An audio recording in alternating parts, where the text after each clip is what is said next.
ये नगर में पहुंच गए, बड़ौत जैन समाज की बड़ी सिटी मानी जाती है। पहुंच गए, हो गया, बार बार कौन जाते, लेकिन उनको जो मिला आज भी पीछे लगे हुए हैं और कहते हैं मध्य प्रदेश वाले भाग्यशाली हैं।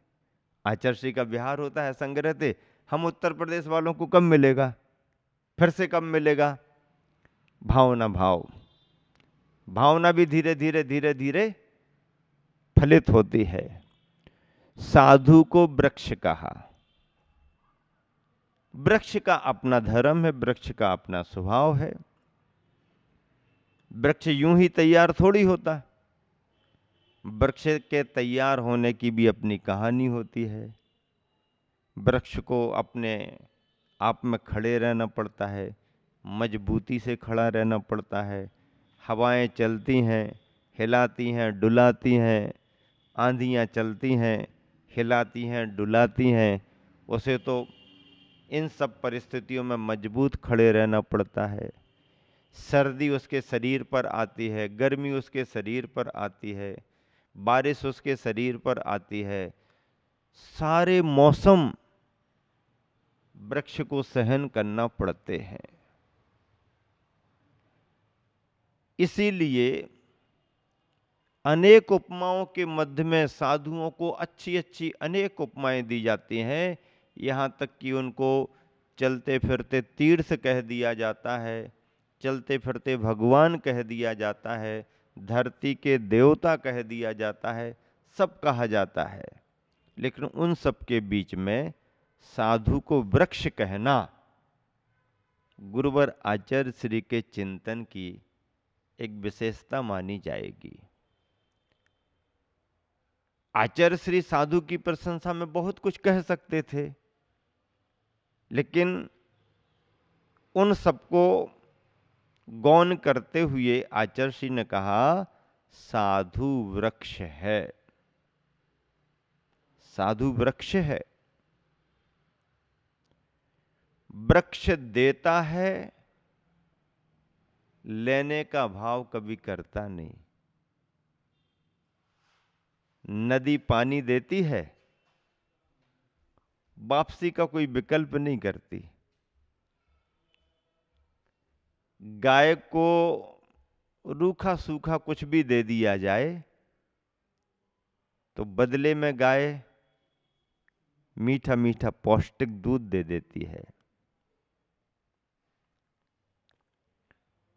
वृक्ष से सब लोग अपेक्षा रखते हैं, वृक्ष पूर्ति भी करता है, पर बदले में वृक्ष किसी से कुछ चाहता नहीं। वृक्ष को कोई ऐसी वो भी नहीं कि हमको ये हो हमको वो हो। साधु वृक्ष हैं, जो वृक्ष का स्वभाव है वो साधु का स्वभाव है।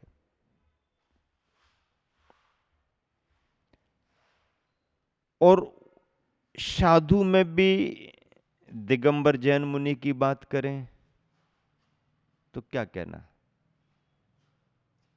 दिगंबर जैन मुनि के पास है क्या, ज्ञान के साधन और संयम के साधन, स्वाध्याय चिंतन साधना, उनका रत्नात्रय। ज्ञान और संयम के अलावा कोई काम ही नहीं। 24 घंटे में दिन में एक बार जो भी लिया साधना में ढाला और वापसी लौटाने में लगे रहे। लौटाते हैं,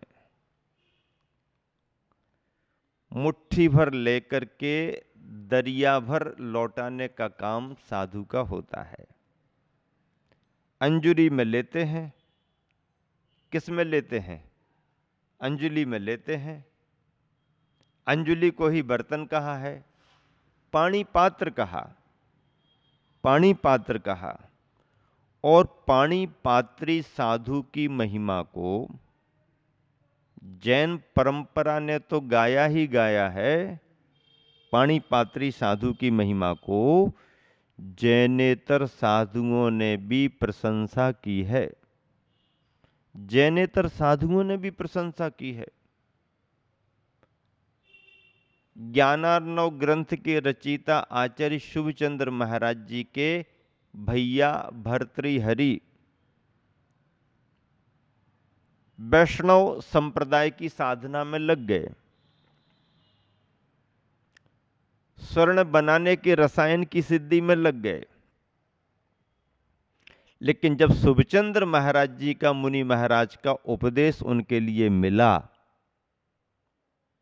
तो उन्हें भी बहुत सारी बातें ख्याल में आ गईं। उन्होंने ग्रंथों की रचनाएं भी की, भर्तृहरि का शतक भी है, और भर्तृहरि ने अपने शतक में खुद भावना प्रकट की है, कदाहम संभविष्यामि पाणिपात्रो दिगंबरः।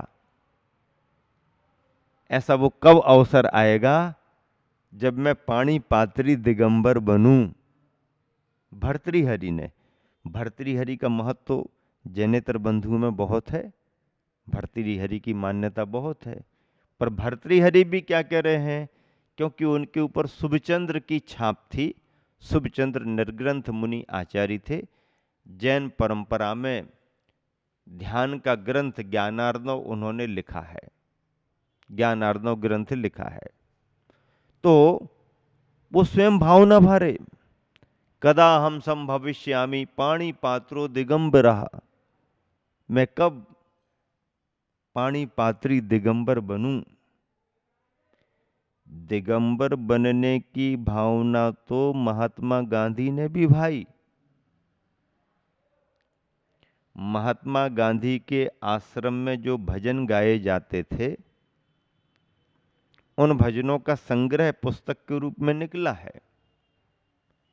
उन भजनों में कुछ भजन ऐसे भी हैं जिसमें ये भाव प्रकट होता है कि मैं कब निर्ग्रंथ निर्विकल्प बनूं, मैं कब निर्ग्रंथ मार्ग पर आगे बढ़ूं। और गांधी जी इस तप साधना से प्रभावित भी थे। गांधी जी ने अपना जीवन बहुत सादगी का बना लिया था। वो साधु नहीं थे, पर साधु की चर्या में ढलने की कोशिश में थे। राजनीति उनका उद्देश्य नहीं थी, राजनेताओं को मार्गदर्शन देके सही काम कराना उनका उद्देश्य था। काजल की कोठरी में भी वो बिना कालिख जैसे रहे, कोई पद स्वीकार नहीं किया। जितना उनसे बन सका उतना उन्होंने अच्छा किया। देश की स्थितियां देख करके, देशवासियों की स्थितियां देख करके त्याग के रूप में वो अपने जीवन में जितना कर सकते थे उन्होंने किया, आदर्श प्रस्तुत किया। जब उनका सादा लिबास, दुपट्टा धोती जैसा वेश देखा तो अमेरिका का राष्ट्रपति चर्चिल आश्चर्यचकित हो गया। गांधी ऐसा है? इसी ताकत ने भारत को आजाद करा लिया, ऐसा उसका कहना था। हां, ये संयम की ताकत थी। और गांधी जी को देख करके कहने लगा चर्चिल राष्ट्रपति, ओ ये नंगा फकीर, उसकी भाषा में वो जितना समझ पाया, क्योंकि इन कपड़ों को वो कपड़े थोड़ी मानते, वो तो सूटेड बूटेड को कपड़े मानते हैं। कोई धोती दुपट्टा पहने हो तो वो कहेंगे ये तो फकीर, इसके पास कुछ भी नहीं है कपड़े। ये धोती दुपट्टे कोई कपड़े होते क्या? कपड़ा ऐसा पहन लिए कपड़े हैं क्या? कपड़े तो वो होते हैं जो कैप वैप लगाए सूटेड बूटेड हो, वो उनके कपड़े। ओह नंगा फकीर। तो जब गांधी जी ने सुना कि चर्चिल ने मुझको नंगा फकीर कहा है, तो गांधी जी ने कहा कि हां, मैं नंगा फकीर बनना चाहता हूं। गांधी जी ने क्या कहा? हां, मैं नंगा फकीर बनना चाहता हूं, पर अभी मेरी सामर्थ्य नहीं है कि मैं नंगा फकीर बनूं। ये शब्द गांधी जी के। मैं चाहता हूं कि बनूं, लेकिन अभी हमारी उतनी साधना नहीं है। इस सच्चाई को गांधी जी ने स्वीकार किया और साधु साधना की श्रेष्ठता उनके मानस में थी। इस धरा पर साधुओं की परिभाषा में, साधुओं के स्वरूपों में निर्ग्रंथ साधु की बात करें तो कहना ही क्या। निर्ग्रंथ साधु के नियम होते हैं, संयम है उसका अपना, उसकी दिनचर्या है, हजारों लाखों करोड़ों वर्षों से चली आ रही है, सब है, सुनिश्चित है, आचार विचार उसका सुनिश्चित है। ऐसे साधु को वृक्ष कहा है। और देखो, मैं तो ये कहना चाहता हूं, बगीचे में फूल लगे हों तो बगीचे की फूलों की सुगंध किस तरफ जाती है?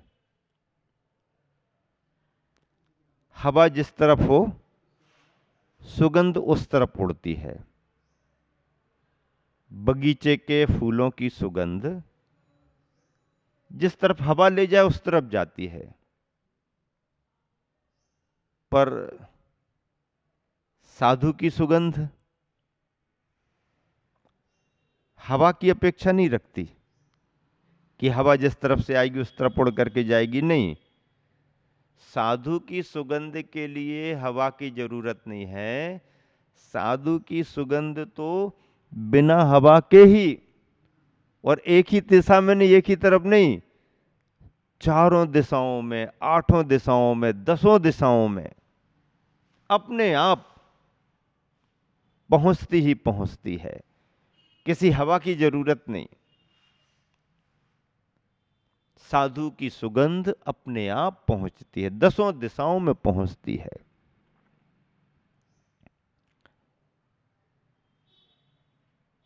साधु को वृक्ष कहा है, तो वृक्ष क्या प्रदान करता है? वृक्ष छाया प्रदान करता है, वृक्ष फूल प्रदान करता है, वृक्ष फल प्रदान करता है। वृक्ष की पत्तियां, वृक्ष की छाल, वृक्ष की जड़, सब कुछ औषधि का काम कर जाते हैं। धरती पर उगने वाला ऐसा कोई भी पौधा नहीं है जो वनस्पति ना हो। उसके गुणों को पहचानने की जरूरत है, और वो वैद्य काम करता है, वो सामान्य आदमी काम नहीं कर सकता। हम जिसे कुछ भी नहीं समझते हैं, यदि जानकार वैद्य उसे देख ले और उसको पहचान ले तो उसे औषधि बता सकता है। तो ऐसी कोई वनस्पति नहीं है, ऐसा कोई वृक्ष नहीं है जिसमें कोई ना कोई औषधियां ना हो, पर उसे समझने वाले चाहिए। साधु गुणों का भंडार होता है, साधु सद्भावना का भंडार होता है, साधु विश्व शांति की कामना करता है। साधु ने जो दुर्लभता प्राप्त की है, उस दुर्लभता का परिचय सबको कराने की भावना रखता है। इसीलिए तो तीर्थंकर महावीर जब मुनि अवस्था में विहार करते थे तो क्या क्या देखने को मिलता था लोगों को। अभी भगवान बने नहीं, अभी तो मुनि बनकर के ही विहार कर रहे। 12 बरस तक महावीर मुनि अवस्था में विहार किए, योग ध्यान भी करते थे, प्रवास भी करते थे, रुकते भी थे, आहार भी करते थे। उपवास उपवासी की ऐसा नहीं है, आहार भी किया। राजघरानों में भी किया, तो चंदनवाला जैसी कारागृह में कैद कुमारी सती के यहां भी किया। उन्हें जहां जो लगा कल्याण के लिए, उन्होंने जग की भलाई के लिए वो सब किया। बोले नहीं ये बात अलग है, बोले नहीं ये बात अलग है, पर किसी की आवाज सुनी नहीं ऐसा नहीं कह सकते। आवाज सुनी है, बोले नहीं बात अलग है। बोल करके तो उन्होंने उत्तर नहीं दिया, बोल करके भले उत्तर ना दिया हो, पर भलाई करके उन्होंने उत्तर दे दिया, भला काम करके उन्होंने उत्तर दे दिया, अहिंसा का काम करके उन्होंने उत्तर दे दिया। महावीर के बारे में सुना कि जिस जगह विराजमान हो जाते, छहों ऋतुओं के फल फूल, क्या छहों ऋतुओं के फल फूल, कोल्ड स्टोरेज वाले नहीं तो आज के कोल्ड स्टोरेज में भी सभी मौसम के फल मिल रहे। दिल्ली बंबई में तो सब जो जब चाहो तब मिल जाए, नहीं, नेचुरल प्राकृतिक। कोल्ड स्टोर वाले तो सब बेकार हैं, कुछ नहीं, ऊपर ऊपर से कलर दिखता है और उसका ढांचा दिखता है, अंदर फुस फुस फुस फुस, कोई टेस्ट ही नहीं रहता। कोल्ड स्टोरेज वाले नहीं।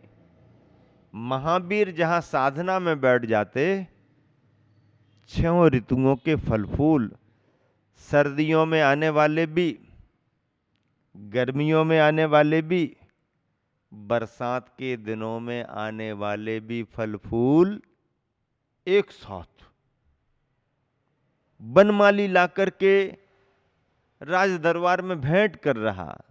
महाराज, निकट के उद्यान में, निकट के वन में योगी राज विराजमान हुए हैं।